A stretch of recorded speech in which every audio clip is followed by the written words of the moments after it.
જય શ્રી કૃષ્ણ. અવિધારા કુકિંગમાં તમારા બધાનું ફરીથી સ્વાગત છે.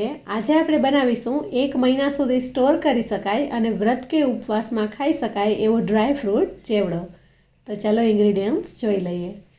જેના માટે મેં અહીં 1 કપ જેટલા મખાણા લીધેલા છે. જો તમારી પાસે ન હોય તો તમે સ્કીપ પણ કરી શકો છો, પણ ડ્રાય ફ્રૂટ ચેવડાની વાત થાય છે તો મખાણા મેં લીધેલા છે.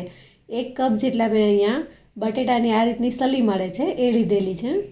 અડધો કપ જેટલા કાજુના ટુકડા આ રીતે બે પીસ કરી અને લીધેલા છે અને અડધો કપ જેટલી બદામ આ રીતે બબે ટુકડા કરી અને લીધેલી છે. 1 કપ જેટલા મેં અહીં સિંગદાણા લીધેલા છે. ફરાળી ચેવડામાં સિંગદાણા સરસ લાગે છે અને આ રીતે જે નાળિયેરનું વાટકો હોય છે એમાંથી કટકા કરી અને આ રીતે નાળિયેરના કટકા લીધેલા છે. ત્યારબાદ અહીં 2 મોટી ચમચી જેટલા મગજતરીના બી લીધેલા છે, 2 મોટી ચમચી કાકડીના બી લીધેલા છે અને 2 મોટી ચમચી જેટલા પિસ્તાના આ રીતે કટકા કરી અને લીધેલા છે. 4-5 જેટલા મીઠા લીમડાના પાંદ છે અને 2 લીલા મરચાં લીધેલા છે. ત્યારબાદ આ રીતે એક જાડા તળિયાવાળું પેન રાખેલું છે જેમાં 1 ચમચી જેટલું દેશી ઘી એડ કરી દઈશું અને આપણા જે મખાણા છે એ બધાને આમાં આપણે શેકી લઈશું. ઘી ઓગળી ગયું છે, હવે બધા મખાણા આમાં એડ કરી દઈશું. અહીંયા આપણે ગેસની ફ્લેમ છે એ સાવ સ્લો રાખવાની છે, ધીમા ગેસે આ દાજે નહીં એ રીતે આપણે એને સતત હલાવતા જઈ અને ક્રિસ્પી કરી લેવાના છે. મખાણા છે એ ખોરાકના ડાયજેશનમાં ખૂબ જ સારું એવું કામ કરે છે. તો સતત 5 થી 7 મિનિટ હલાવ્યા બાદ આપણા મખાણા છે એ સારી રીતે રોસ્ટ થઈ ગયા છે. તો આપણે આ રીતે એક ઝારાની મદદથી એને કાઢી લઈશું. ત્યારબાદ આ જ પેનમાં હું હવે તેલ એડ કરી દઈશ અને આપણે જે બટેટાની સલીને છે એ બધું તળી લઈશું. તો અહીંયા તેલ ગરમ થઈ ગયું છે કે નહીં એ ચેક કરવા માટે 1 કટકો હું બટેટાનો એડ કરીશ આમાં અને જોઈએ તો એડ કરતાની સાથે જ તે ઉપર આવી જાય છે. આપણું તેલ પરફેક્ટ થઈ ગયું છે. હવે આ સમયે આપણે આ રીતનો જારો છે એ તેલમાં એડ કરી અને એની અંદર આ રીતે બટેટાની કતરણ એડ કરી અને તળતા જઈશું.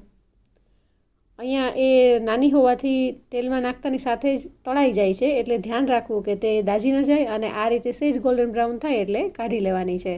આ રીતે આપણે બધા જ બટેટાની સલીને તળી લઈશું.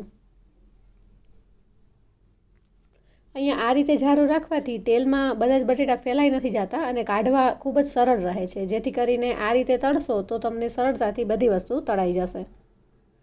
આ રીતે બધી જ સલીને મેં અહીં તળી લીધી છે. ત્યારબાદ આપણે એ જ જારામાં સિંગદાણા છે એને પણ તળી લઈશું. સિંગદાણાને અહીંયા તળાવવામાં થોડો ટાઈમ લાગે છે, તો આપણે આ રીતે જારાની મદદથી હલાવી અને એને સારી રીતે તળી લઈશું. એની ઉપરની સ્કીન છે એ બ્રાઉન થવા લાગે અને થોડી એવી અલગ થવા લાગે એટલે આપણા બધા જ સિંગદાણા છે એ તળાઈ ગયા છે. જો તમે જોઈ શકો છો આ રીતે થોડા એવા ગોલ્ડન બ્રાઉન થાય એટલે આપણે એને કાઢી લઈશું. ત્યારબાદ આપણી પાસે કાજુના ટુકડા છે એને પણ આપણે આમાં ફ્રાય કરી લઈશું. અહીંયા કાજુને આપણે બળવા બિલકુલ નથી દેવાના, આ રીતે થોડા એવા તેલમાં ડીપ કરી અને ડાયરેક્ટ કાઢી લેવાના છે. ત્યારબાદ બદામના ટુકડા છે એને પણ આપણે આ રીતે ફ્રાય કરી અને કાઢી લઈશું. અહીંયા આપણે મહિના દિવસ સુધી સ્ટોર કરવાનો છે એટલા માટે આપણે આ બધી વસ્તુ ફ્રાય કરીને લઈએ છીએ, જેથી કરીને તે 1 મહિના સુધી સારી એવી રહે છે. બાકી આપણે 2 ચમચી તેલમાં પણ આને રોસ્ટ કરી અને ચેવડો બનાવી શકીએ છીએ. અહીંયા બધી જ બદામને પણ આપણે તળી લીધી છે, તો એને કાઢી લઈશું. ત્યારબાદ આ જે નાળિયેરના કટકા કરેલા છે આપણે એને પણ તેલમાં એડ કરી અને તળી લઈશું. નાળિયેર અહીં આપણું તળાઈ જાય ત્યારબાદ આપણે પિસ્તા છે એને પણ એમાં એડ કરી અને તળી લઈશું. આને પણ આપણે આ રીતે થોડું એવું તેલમાં ડીપ કરી અને તળી લઈશું અને એની સાથે જ આપણે મગજતરીના બી છે એને પણ આમાં એડ કરી દઈશું. અહીંયા બીને એડ કરવાથી એ તેલમાં ફૂટે છે, એટલે જો તમને આ રીતે ન ફાવે તો 1 ચમચી તેલમાં પણ તમે એને રોસ્ટ કરી શકો છો. ત્યારબાદ કાકડીના બીજ છે એ પણ આપણે આની સાથે જ એડ કરી દઈશું. આ રીતે તેલમાં જારો લઈ અને એમાં ડીપ કરી અને પાછો ઉપર લઈ લેવાનો છે. આ રીતે આપણે એને તળવાના છે જેથી કરીને બળી ન જાય.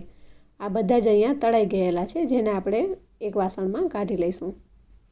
ત્યારબાદ મીઠા લીમડાના પાનને પણ ફ્રાય કરી લઈશું અને જે આપણે 2 મરચાં કટ કરીને રાખેલા છે એને પણ તેલમાં એડ કરી અને આપણે ફ્રાય કરી લઈશું. ત્યારબાદ ચેવડામાં તીખાશ માટે મેં 10 થી 15 નંગ જેટલા મરી લીધેલા છે, જેનો પાવડર બનાવી લઈશું. ચેવડામાં આપણે 2 લીલા મરચાં તો એડ કરેલા છે તીખાશ માટે, તો તમે અહીંયા મરીને વધુ ઓછી કરી શકો છો.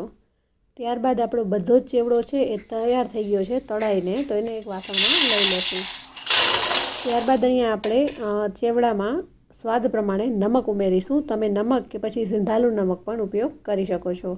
તો સ્વાદ પ્રમાણે આપણે એમાં નમક એડ કરી દઈશું. ચેવડો થોડો ગરમ હોય ત્યારે જ આપણે આની અંદર બધા મસાલા કરવાના છે. અને પછી બધા ટેસ્ટને બેલેન્સ કરવા માટે મેં 1.5 ચમચી જેટલી અહીંયા શુગર પાવડર લીધેલો છે. એટલે તમે ખાંડને આમાં એડ કરી દેજો. ખાંડ એડ કરવી ઓપ્શનલ છે, પણ ખાંડનો ટેસ્ટ છે એ ચેવડામાં ખૂબ જ સરસ આવે છે. ખાંડ ઉમેર્યા બાદ આપણે જે મરી પાવડર તૈયાર કરીને રાખેલો છે એ મરી પાવડરને પણ હું આમાં ઉમેરી દઈશ. ત્યારબાદ હાથની મદદથી આપણે બધા જ ચેવડામાં મસાલો છે એ સારી રીતે મિક્સ કરી લેશું. અહીંયા થોડો એવો ચેવડો ગરમ હોય છે એટલે મસાલો સારી રીતે ચેવડામાં કોટ થઈ જાય છે. અને તૈયાર છે આપણો વ્રત કે ઉપવાસમાં ખાઈ શકાય એવો અને મહિના દિવસ સુધી સ્ટોર કરી શકાય એવો ફરાળી ચેવડો, જે હેલ્ધી પણ છે અને ખૂબ જ ટેસ્ટી છે. આ રીતે આપણે કોઈપણ કન્ટેનરમાં એને સ્ટોર કરી અને રાખી દેશું. મિત્રો, અમારી ચેનલ અમીધારા કુકિંગ પરના વિડીયોઝ જો તમને પસંદ હોય તો ચેનલને લાઇક, શેર અને સબસ્ક્રાઈબ જરૂરથી કરજો. શ્રાવણ મહિનો નજીક આવી રહ્યો છે તો ચેવડો જલ્દીથી બનાવીને સ્ટોર કરી લ્યો. Thank you.